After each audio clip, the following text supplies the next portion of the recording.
நம்முடைய ஆண்டவரும் இரட்சகரும் கர்த்தருமாகிய இயேசு கிறிஸ்துவின் நாமத்தினாலே இந்த காலை வேளையில உங்களுக்கு வாழ்த்துதலையும் வணக்கத்தையும் ஸ்தோத்திரங்களையும் கூறிக்கொள்கிறேன்.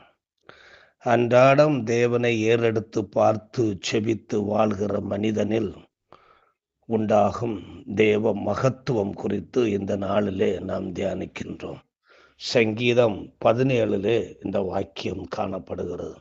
சங்கீதம் 17:15 இப்படி சொல்லுகிறது: நானோ நீதியில் உம்முடைய முகத்தை தரிசிப்பேன், நான் விழிக்கும் போது உமது சாயலால் திருப்தியாவேன் என்று தாவீது ராஜா தன்னுடைய ஜெப விண்ணப்பத்திலே அவர் சொல்லுகின்றார். சங்கீதம் 17 துவக்கத்தில் விண்ணப்பம் என்று கூறுகின்றார். சங்கீதம் 17 இறுதியில் விண்ணப்பத்திற்கான உயரிய பதிலை குறித்து கூறுகின்றார்.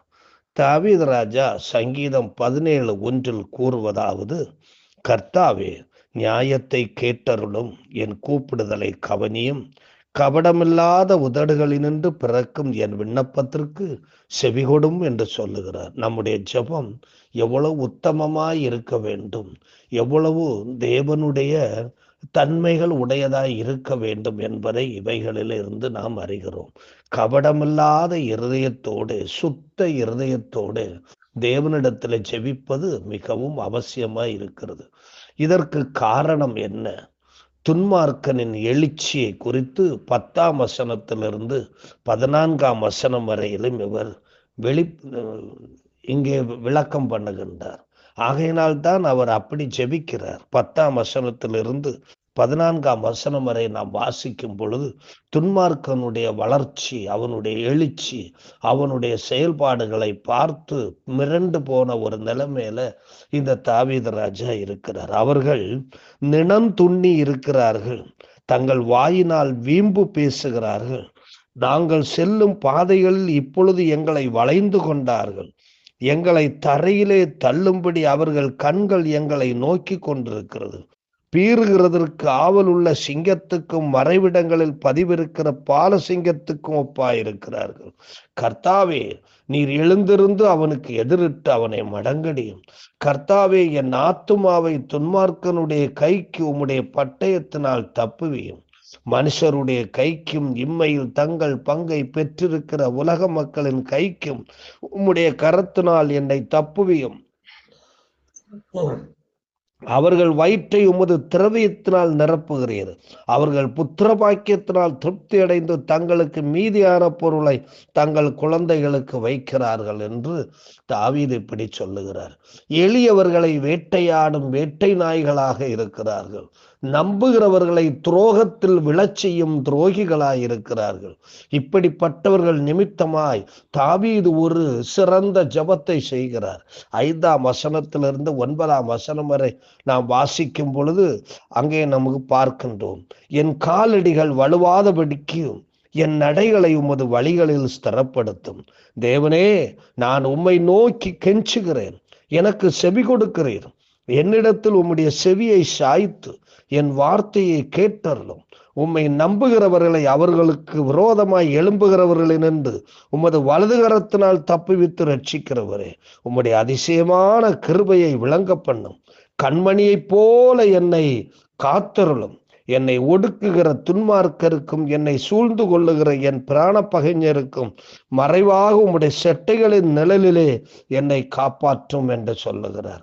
ஆண்டவருடைய செட்டைகளின் நிழல்தான் இறுதி இலக்காக இருக்கிறது. உன்னதமானவரின் மறைவில் இருக்கிறவன் சர்வ வல்லவருடைய நிழலில் தங்குவான் என்று சொல்லப்பட்டிருக்கிறது.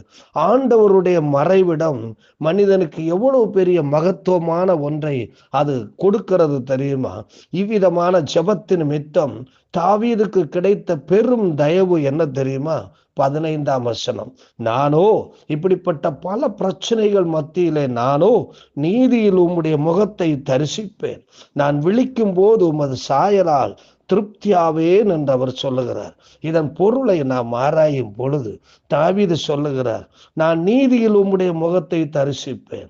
ஏற்கனவே 10 கட்டளைகளின் பிரகாரம், அந்த 10 கற்பனைகளின் பிரகாரம் வாழ்ந்தால் மட்டும்தான் தேவனுடைய நீதி ஒரு மனிதனுக்கு கிடைக்கும்.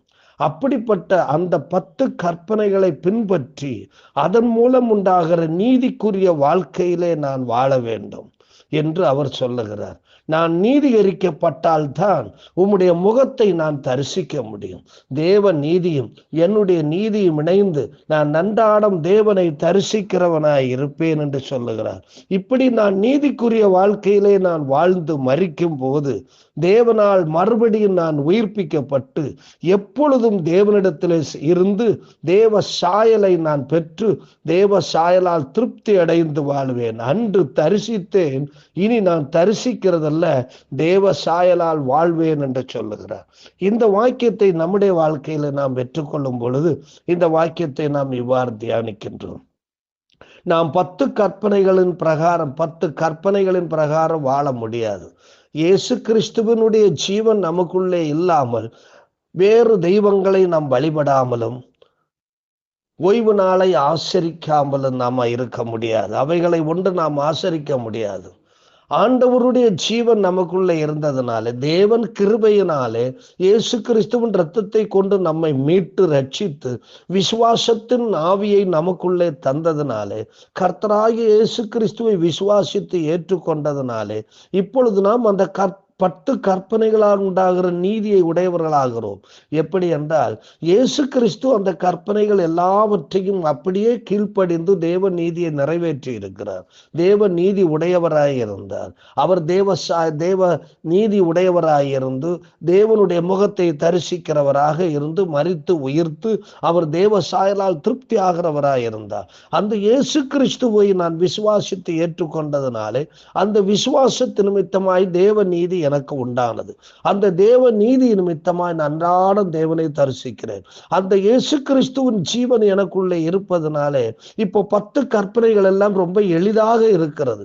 இப்பொழுது நான் இச்சை கொள்வதில்லை, இப்பொழுது நான் திருடுவதில்லை, பொய் பேசுவதில்லை, ஆண்டவருடைய ஓய்வு நாளை நான் ஆசரிக்காமல் இருப்பதில்லை, தேவனை தவிர வேறு எதையும் நான் கும்பிடுவதில்லை.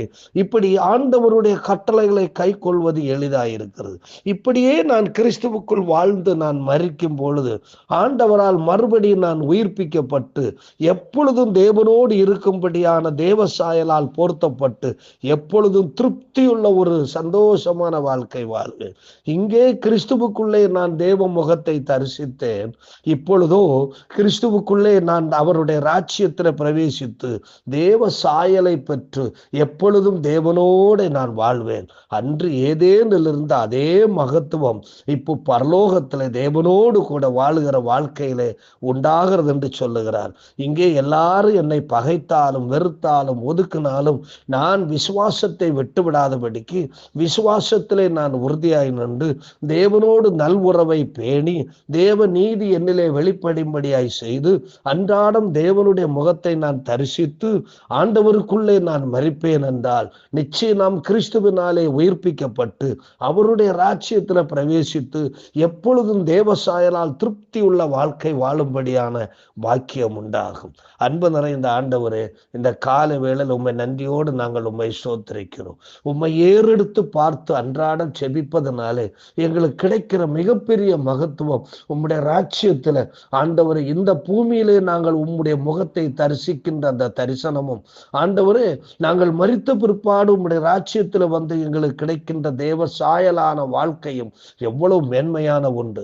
இந்த பூமியிலே கிடைக்காத ஒன்று பரலோகத்தில் எங்களுக்காய் வைக்கப்பட்டிருக்கிறதுக்காக உமக்கு ஸ்தோத்திரம். நாங்கள் அதை எந்த ஒரு காரணத்தை கொண்டு இழந்து விடாதபடிக்கு ஞானமாய் வாழ எங்களுக்கு உதவி செய்யும். இயேசு கிறிஸ்துவின் மூலம் கேட்கிறோம் இரக்கம் நிறைந்த பரமபிதாவே, ஆமென். God bless you.